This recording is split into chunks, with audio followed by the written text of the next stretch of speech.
Let me get just a little more later there. Okay. Something's rustling. I wonder if that's just the way they put them on the airplane like that. Yeah, these are, for airline check-in. These are, Yeah. that's the way they travel. I fly a lot. I don't know if I'm going to be comfortable knowing there are cats that could be running around down there loose. I don't think I'll ever complain about shows. Worry more about the animal with a mic taped to his lapel. This is the beast you should worry about. The one seated across from you. Okay, Bob. All right. Ed Begley Jr., welcome to Fort Worth. Good to be back here. Yes, we have talked here before, and we've talked in L.A., and we've had... Okay. Okay, we'll start again. It's going to be so funny. Okay. Ed, as I was saying, we're glad to have you back in Fort Worth, and especially we appreciate the time you're giving to this special benefit of Fern Gully. You were telling me before we got started here that you've done quite a lot of work on behalf of rainforests. Could you tell me a little bit about that? I've done some work with the Rainforest Action Network and other groups of that ilk. A lot of environmental work in general. When I heard about this event benefiting the Fort Worth Zoo and also the Kupiyama project, which is a wonderful project in South America, that rather than cutting down the trees and making jobs and feeding people for a short period of time, the idea is sustainable growth, to harvest rubber and Brazil nuts and medicines and what have you from the rainforest over an extended period of time, and in that way nurture and employ and feed generations of people. And that's the idea, and I think that's quite admirable. And you can see and hear the animals in the background. They're very much in favor of this. Yes, it's sanctioning every word you say. How did you get interested in rainforest? Did you go there or what? I have not had the pleasure of going, being part of this. I've been offered a trip to the rainforest, which I will probably take, but they are clearly the lungs of the planet. To not try and address a problem one is having with one's lungs is just denial. And rainforests are being cut down at such a rate. We have lost so much of our old growth forest in this country. It's understandable that the people in South America look at us with a skeptical eye when we talk about, hey, don't cut down those trees. We've done it a lot here. But two wrongs, of course, do not make a right. We must try to work with them and help them so they have some sustainable growth there and can stop this tremendous deforestation that's going on as we speak. Has any progress been made? Yes. There's lots of projects like this Kupiyama project that will try and not just say no more cutting down of trees and leave the people, the local people, high and dry. They want to earn a living from that region, but rather offer a substitute, some other way of earning a living, of sustainable growth, and I think that's a key. As you may know, I myself don't buy any fossil fuels, not directly at the pump. We all buy them, they're in my eyeglasses and they are in many things that I use. When I ride the bus in Los Angeles, I am using a small share of fossil fuels, but what a clever use of it, I think. Rather than one person in one vehicle tooling around endlessly, using up fossil fuels in kind of a reckless fashion, in my opinion. I think there will always be a place for fossil fuels, but to use them in a careful fashion, I think that's a key. So industry can grow, so that people can have the environment and their lives and their health protected. That's a key. Environment and industry working together, that's what we all have to do. That's our challenge. Ed, how do you get around LA? Because it's not an easy place to get around in using public transportation. I hear that, but I get around pretty good. I have a 3-point transportation package. I have my bicycle for short trips and some long if it's not a smoggy day, which about 200 some odd days a year, it is not smoggy. It's not at all unhealthful. 150 days a year, which is pretty bad. I'm not trying to lessen the bad news, but 200 some odd days a year, it is clear enough in Los Angeles to ride a bike without impairing your health. I also ride the bus a great deal, public transportation. Then I also have electric vehicles, which I charge by the sun. And in that way, with those 3 points in my transportation package, I get anywhere I need to go without any problem in LA. And I have not bought any fossil fuels in 2 years. I've got a lot of nerve saying that in Fort Worth here, one of the oil capitals, the world, in Texas, which is certainly an oil center. But oil is important and it's precious. And I want it used carefully. And that's the idea, not to stop the use of fossil fuels, but just to use it carefully. And I think that's the key. Ed, when did you come to this awareness, this ecology awareness? I started becoming involved in 1970. I bought my first electric car in 1970. I started recycling in 1970. I joined Friends of the Earth, an environmental organization, started reading about these things. And I've always read both sides. I read Science magazine, I read the Journal of the American Medical Association, and I read some of these things to get all the sides to it, to try and get a full picture of what's happening. And I think we see now that there's a general consensus about many of these matters. There's not a lot of people that disagree that there's a problem with ozone depletion. There's not a lot of people that disagree that our oceans are being polluted at a vast rate. And I think the kicker was, it made me stop buying gasoline at the pump, was the Exxon Valdez spill. It was unfortunate. Nobody planned that, of course. It was a sad accident. But the way that we transport so much oil around, such great volume, maybe we should all reduce our use or abuse of oil and use it very carefully. And that's what I decided to do. And I thought, well, this is a crazy thing. Imagine not buying any more gasoline. Who could do that? And I don't. I don't buy it at the pump, as I said. There's still, I have a computer that's made from petroleum products. There's probably several items of clothing that I have on that have some of that in it, but very little. And that's the key, I think, using it carefully. And of course, you do have to fly in airplanes. I try not to. I usually don't. There was no way with my schedule to take my normal mode of transportation, which is Amtrak, which still uses diesel fuel, but much less. It's 50% of the fossil fuel used to get from point A to point B in a train than it is to fly. But that's the last area where I use fuel of any sort. But a case could be made, the plane's going there anyway, so you hop on and take a seat. But that is the last holdout. You have to kind of weigh it. You have to be reasonable.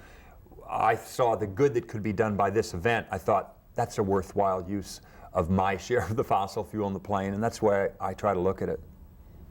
And it seems to me that 20th Century Fox has a gutsy move going with this animated film, Fern Gully.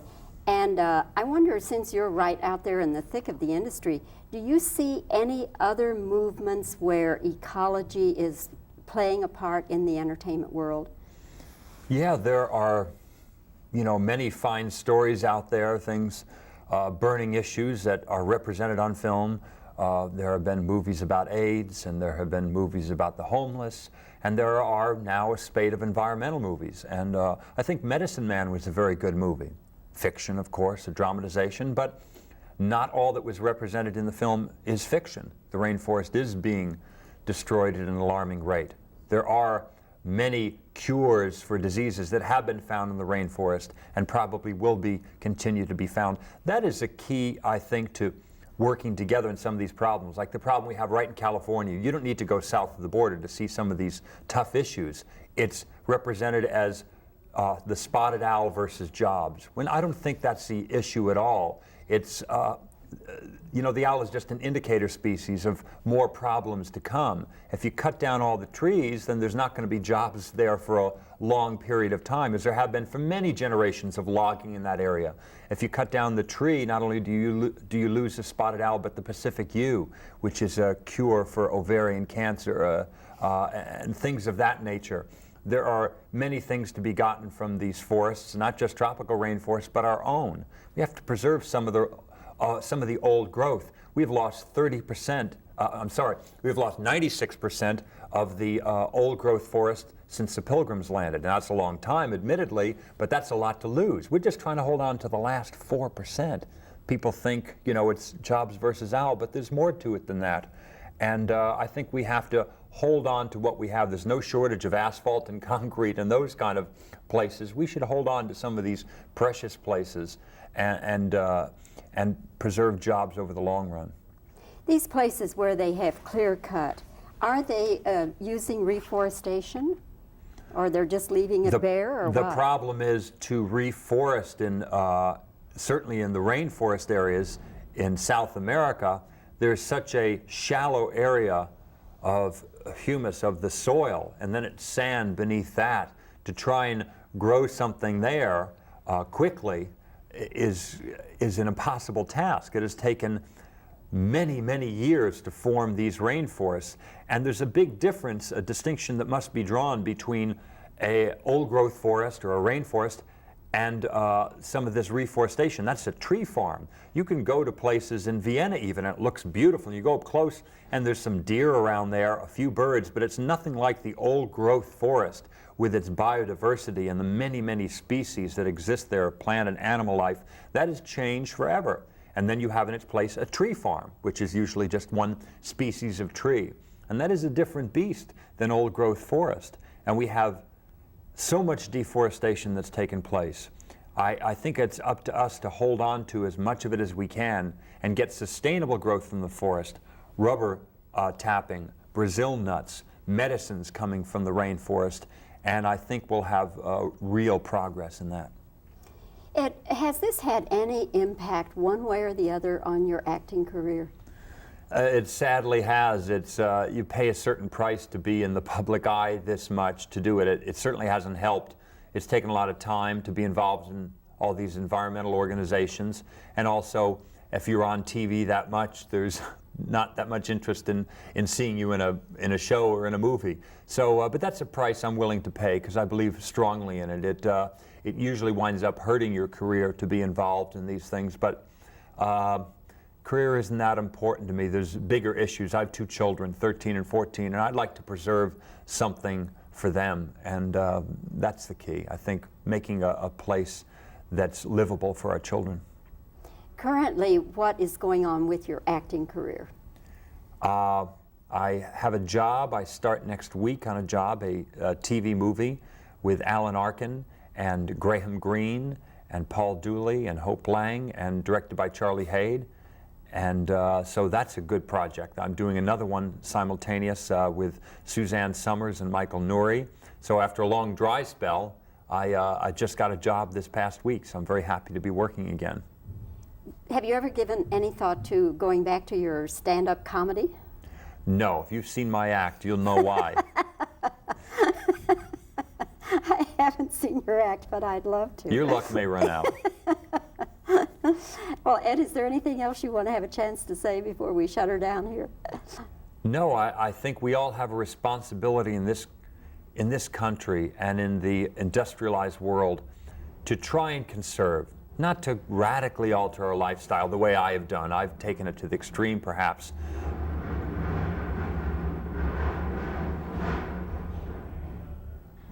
Or the way that person is with the rearranging the furniture. Let me start again, because that was just too loud. I think we have a responsibility in the Western world, the industrialized world, to try and limit our use or abuse of resources. We have 5% of the world's population in the U.S. We use 25% of the world's oil. That just doesn't seem fair. You know, it's like the selfish kid in the play yard eating everybody else's lunch, eating a quart of the lunches. It's just not right. I think we have to use less and to try as best we can to live simply so others can simply live. There's a lot of need out there, and I think if we use less, not radically alter our lifestyle, to do things as best we can, to just conserve. That's what this country was built on, conservation, wise use of our resources, and I think that's the key. Ed, thanks very much. Thank you. You're a very articulate spokesman for all these people. You're a wonderful interview. Thank you. Thank you. Well, I met him, first interviewed him for Dances with Wolves, and he was a little bit testy with the media people at that time, but he was not too bad with me. He was okay. So anyway, this time, I guess, I don't know why, but anyway, he was giving everybody a really hard time. Just wouldn't cooperate with the questions and, you know, giving very terse answers and smart alecky answers, and, you know, just several, I don't know, 4, 5, 6 people had come out and saying, oh, you know, what's the matter with this guy? So anyway, I went in, and he, at least he professed to remember that we had talked before, and so, but then he was very nice, and the minute we started the interview, he starts his routine, you know, of being real testy. So finally I said to him, you just don't want to be here, do you, Graham? You just really don't want to be here. And he said, well, he says, you know, I do. And people who are committed, you know, that can get the enthusiasm and the awareness out to other people. Okay, Bob. All right. Ed, when did you first get interested in this kind of conservation and ecology? 1970, I bought my first electric car. I started recycling and joined Friends of the Earth. That's fine, okay. And you're staying now on the two-shot, right? Okay.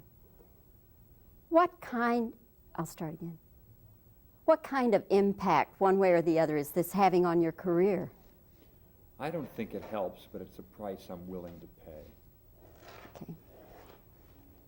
In Los Angeles, where public transportation is a problem, how do you manage to get around in these other means of transportation?